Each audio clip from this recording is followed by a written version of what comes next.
Bienvenue à la deuxième section concernant le début du chapitre sur les relations. Donc, on est rendu à la page 118. Donc, on va essayer de compléter, passer d'un mode d'une représentation à l'autre. Donc, on a vu les 4 modes de représentation qui étaient soit par texte, en mots, soit avec une table des valeurs, soit avec un graphique ou soit avec une règle. Donc, ici, on va passer d'une règle. Donc, on voit ici y qui est égal à moins 3x plus 6. Puis, on va essayer de passer à une table des valeurs. Donc, on choisit, pour faire ça, on va choisir des valeurs de x. Donc, c'est vraiment nous autres qui déterminent des valeurs de x. Je te rappelle que x est la variable indépendante. Donc, c'est pour ça que c'est toi qui décides. Et on va calculer la valeur du y, justement, en remplaçant dans la règle. Donc, remplaçant la valeur de x, puis en calculant la valeur du y que ça va me donner. On te rappelle que dans des tables des valeurs, la première variable, c'est la variable indépendante, donc c'est la variable x. Si tu as un contexte, ce qui n'est pas le cas ici, mais si tu as un contexte, on va vraiment marquer ce que représente le x, à la place de marquer justement que c'est x.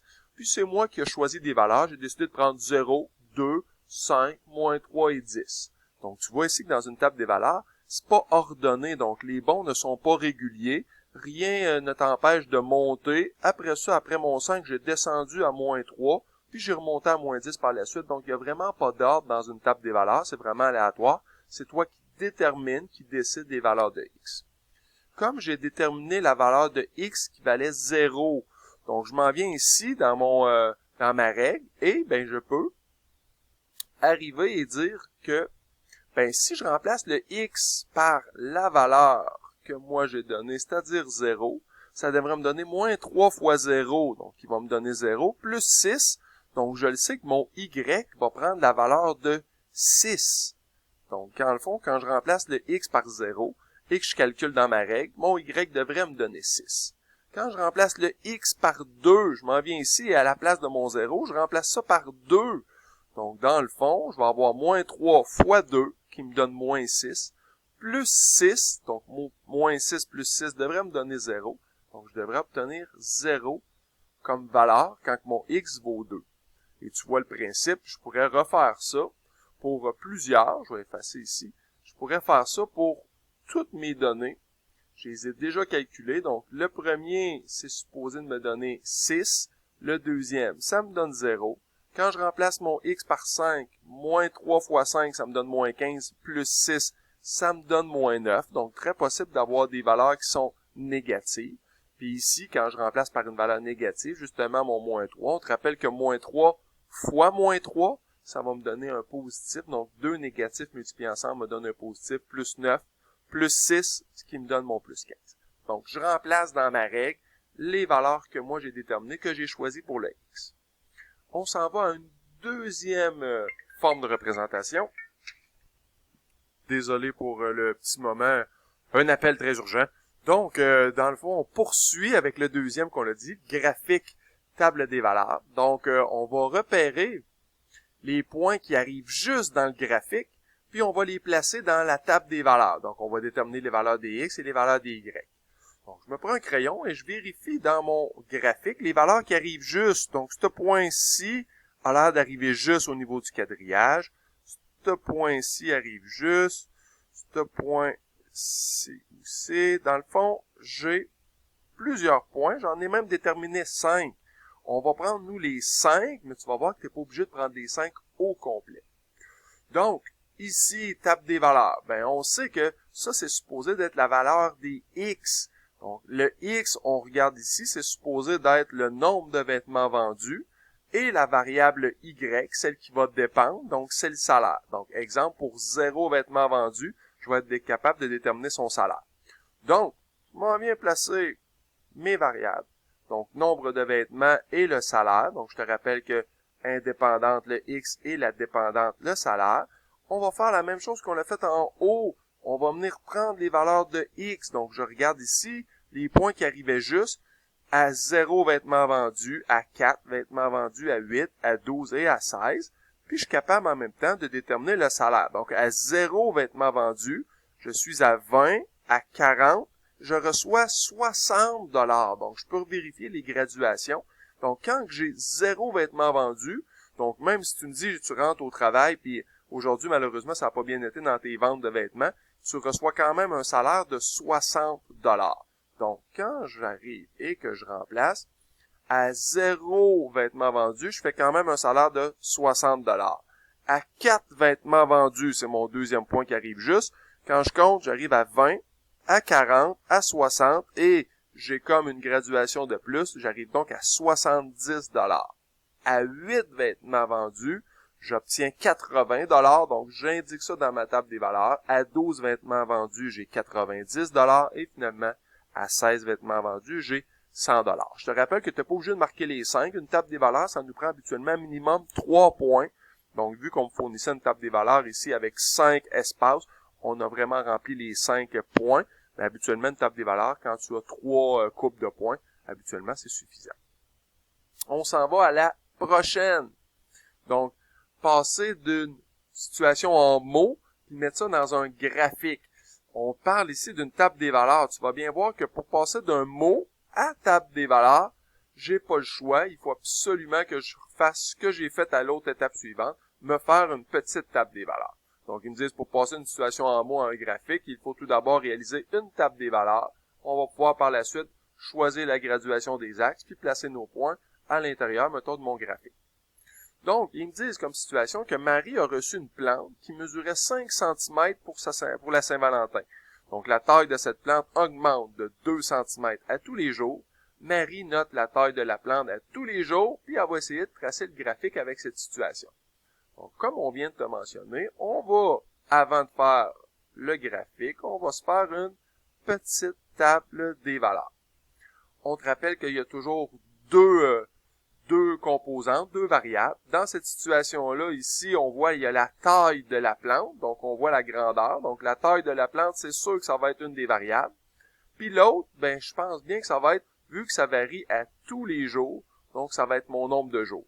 Il faut que je me pose la question, est-ce que c'est la taille qui varie en fonction du nombre de jours ou si c'est le nombre de jours qui varie en fonction de la taille? Donc, on t'a même donné un truc un petit peu plus tôt, c'est-à-dire qu'est-ce qui dépend de quoi. Puis, on s'est même parlé que du temps, ici, c'est du temps en jours, c'est pratiquement toujours la variable indépendante, c'est pratiquement toujours ma première colonne. Donc ici, c'est un peu normal de dire que la taille de la plante va dépendre du nombre de jours. Donc après 5 jours, on va être capable de calculer la taille. Après 10 jours, je vais être capable de calculer la taille. Donc mon nombre de jours, ça va être ma variable indépendante. Donc nombre de jours, c'est ce que je vais venir mettre ici dans ma petite table des valeurs. Donc nombre de jours. Et pour ce qui est de ma variable dépendante, donc ce qui va dépendre de l'autre, ça va être la variable de la taille.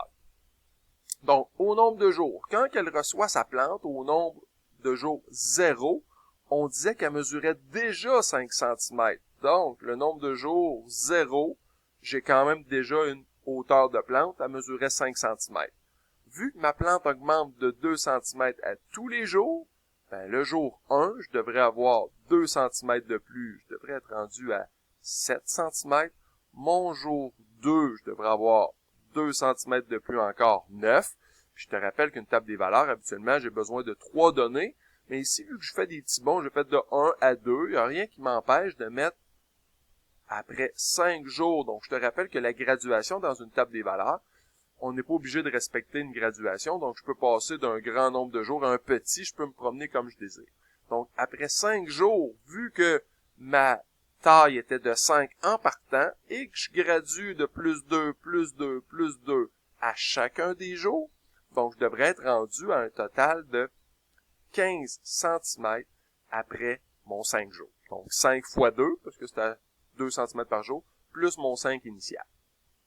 Donc, si j'essaie de regarder mon graphique, je te rappelle que la première des choses dans un graphique, c'est de mettre un titre. Donc moi, je l'ai appelé ici la plante à Marie. Donc, j'ai mis un titre. La deuxième chose, ça va être d'identifier mes deux axes.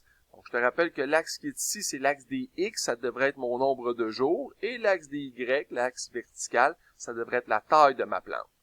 Donc, moi, je remplace, je vais plutôt mettre l'axe des X en premier. Puis, j'ai décidé de faire des bonds de 1. Donc, j'ai fait 1 jour, 2 jours, 3 jours, le 4 que j'ai pas indiqué, le 5, puis je m'en vais jusqu'à 10. La deuxième axe, c'est l'axe des Y, donc la taille de ma plante. J'ai le droit, donc ici, c'est sûr que là, c'est un graphique, j'ai pas le choix, il faut absolument que mes bonds soient irréguliers, mais je peux faire, si je désire, une coupure. Donc, moi, j'ai fait une coupure et j'ai commencé à 5. Après ça, j'ai fait des bonds de 2, donc de 5, 7, 9, ça devrait être 11, 13, etc. Donc, j'ai décidé de faire des bonds de 2, mais j'ai fait une coupure. La première mesure que j'ai mise sur l'axe des Y, c'est la mesure 5. Donc, ce qui me reste à faire, c'est juste de placer mes différents points. Nombre de jours, 0, 5. À 0, je commençais déjà à 5 cm. À 1 jour, je suis rendu à 7. À 2 jours, je suis rendu à 9. Et là, moi, j'ai fait un bond, j'ai été à 5. Donc, à 5 jours, je devrais être rendu à 15. Donc, ce qui me reste à faire là-dedans, je vais utiliser ce que j'ai. Je vais utiliser, moi, les lignes. Donc, ici, ce que je vais faire, c'est que je vais... Oh, désolé, on va reprendre ce qu'on vient de faire. Je veux plutôt, moi, une ligne. Donc, je veux vraiment une sorte de ligne. Ce qui va me donner une belle ligne droite qui va passer par mes différents points. On va te demander de sortir la ligne du graphique, puisque à 10 jours, je serai capable de venir déterminer c'est quoi la hauteur de ma plante. Donc, si mes axes sont bien gradués, je serai capable de déterminer ce qui se passe avec ça.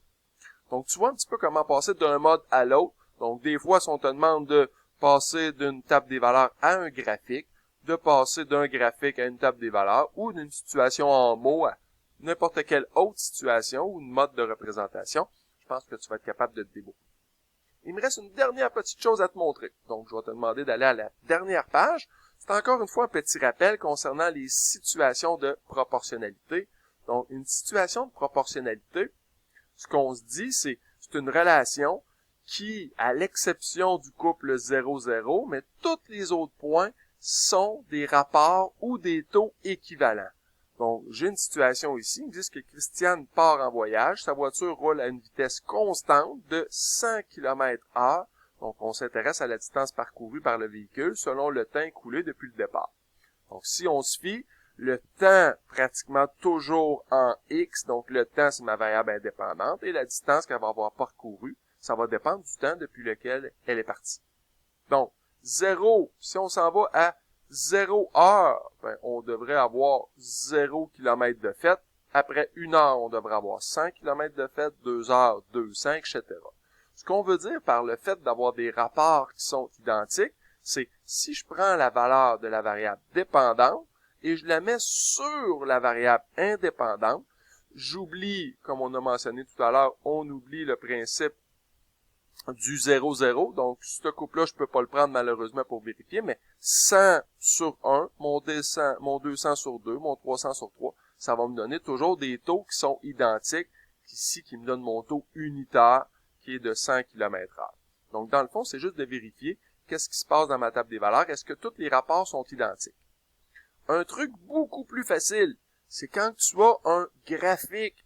Donc, dans un graphique, pour avoir une situation de proportionnalité, je vais te demander de le souligner, une situation proportionnelle est toujours représentée par une droite qui va être oblique et qui va passer par 0, 0.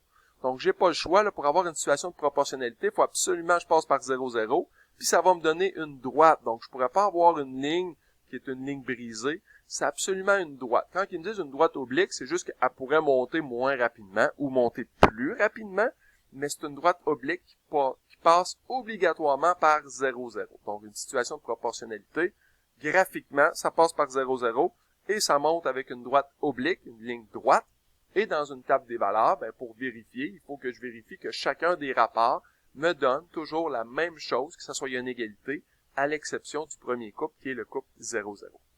Donc, on va te demander d'essayer, une fois que ces notes-là sont remplies, on va te demander d'essayer dans ton cahier d'exercice certaines pages. Bonne journée!